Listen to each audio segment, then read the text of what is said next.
गठबंधन होना अच्छी बात है, लेकिन गठबंधन होने के बाद मुसलमान लीडर्स के टिकटों को के साथ इंसाफ न करना, मुसलमान वोट की अनदेखी करना और दिल्ली लखनऊ बैठ के ये सोच लेना कि मुसलमान अब जाएगा कहाँ, मुझे इससे एतराज़ है कि आखिर आम मुसलमान अपने टिकटों के लिए कब तक मोहताज बना रहेगा। जब मुसलमान के हिस्से में सिर्फ ये है कि वो नारे लगाए, पोस्टर लगाए, कुर्सियाँ बिछाए, टेंट बिछाए, तो ये मेरा एतराज़ है। तो आबिद भाई, ये ऐतराज कांग्रेस से भी है जो गठबंधन में शामिल है कि वो भी हिस्सेदारी नहीं दे रहे हैं? मेरा कहना ये है कि गठबंधन जब होता है, 2019 में भी गठबंधन हुआ और उस वक्त भी मुसलमानों की टिकटों की जो हिस्सेदारी बननी चाहिए थी वो नहीं, उनके साथ इंसाफ हुआ और मुसलमान के वोट की वैल्यू कम कर दी जाती है, मुसलमान वोट की कद्र कीमत और अहमियत कम हो जाती है। मुझे इस बात पे एतराज़ है, गठबंधन पे एतराज़ नहीं। जहन और नीयत ठीक होनी चाहिए। अब तो क्या ये माना जाएगा गठबंधन की क्या नीयत ठीक नहीं है? पीडीए में से एक गायब कर दोगे तो पीडीए कैसे चलेगा? अब जैसे बरेली मंडल में MY कॉम्बिनेशन माना जाता है पार्टी का, तो M तो गायब है। 2009 में बदायूं से मुसलमान का टिकट काटा गया था क्योंकि शेखुपुर कट गई थी और गिन्नौर जुड़ गई थी, समझ में आता है। लेकिन आंवला लोकसभा में 5 लाख मुसलमान हो गए, आज तक वहाँ भी मुसलमान को टिकट नहीं दिया। अभी नगर पालिका के चुनाव हुआ, पूरे उत्तर प्रदेश में टिकट बढ़ते हैं, क्या बदायूं के साथ नाइंसाफ़ी नहीं हुई?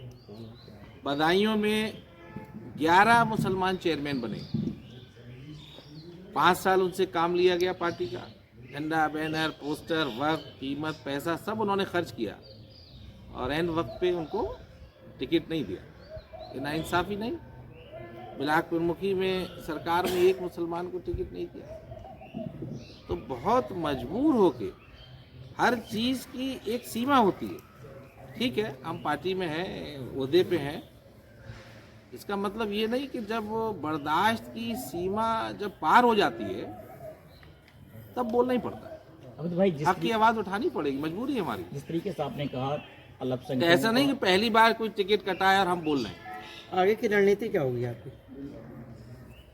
मैं अपनी आवाज़ उठाता रहूँगा, अल्पसंख्यकों की, पिछड़ों की, दलितों की, किसान, मजदूर, नौजवान, और ये आवाज़ मैंने सच्चाई की उठाई है और इसकी सज़ा भी मिली है। मुझे इंतज़ार होगा कब निकालेगी पार्टी। सर एक सवाल और है, जिस तरीके से आप पीडीए की बात कर रहे हैं, तो पीडीए में एक ही आपने बात की, तो एक के लिए भारतीय जनता पार्टी जो है मदरसों में जाएगी, मस्जिदों में जाएगी और वह उनकी उर्दू भाषा में उनको भारतीय जनता पार्टी का संदेश देगी।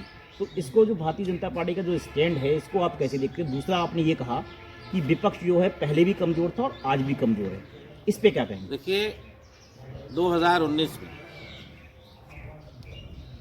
स्वर्गीय माननीय मुलायम सिंह यादव जी को ये एहसास हो गया था कि विपक्ष कमज़ोर है और उसका नतीजा था कि 5 सीटें जीती और उन्होंने लोकसभा में बिल्कुल क्लियर कट कह दिया, ओपन कह दिया, जो पूरी दुनिया देखती है उसकी लाइव, कि नरेंद्र मोदी जी को उन्होंने दोबारा प्रधानमंत्री बनने के लिए आशीर्वाद। आज जो हालात दिखते हैं, मैं बिल्कुल प्रेस के माध्यम से कहने में मुझे कोई गुरेज नहीं है, मैं सच ही बोलता हूँ, बहुत सज़ा मिलती है इसकी। आज विपक्ष इतना कमज़ोर है कि नरेंद्र मोदी जी को तीसरी बार प्रधानमंत्री बनना तय माना जा रहा है। चंद सीटें आप जीत लें, कुछ संघर्ष कर लें, बट विपक्ष में कोई लड़ाई आपस में ही इतनी है, ना हिंदू वोट को सहेजने की कोशिश की जा रही है, ना मुसलमान वोट की नाराज़गी दूर की जा रही है, ना कोई संघर्ष किया जा रहा है, ना कोई विरोध प्रदर्शन किया जा रहा है, बल्कि संघर्ष के नाम पे फेसबुक, ट्विटर और फोटो सेशन तक पार्टी रह गई। ठीक है। सर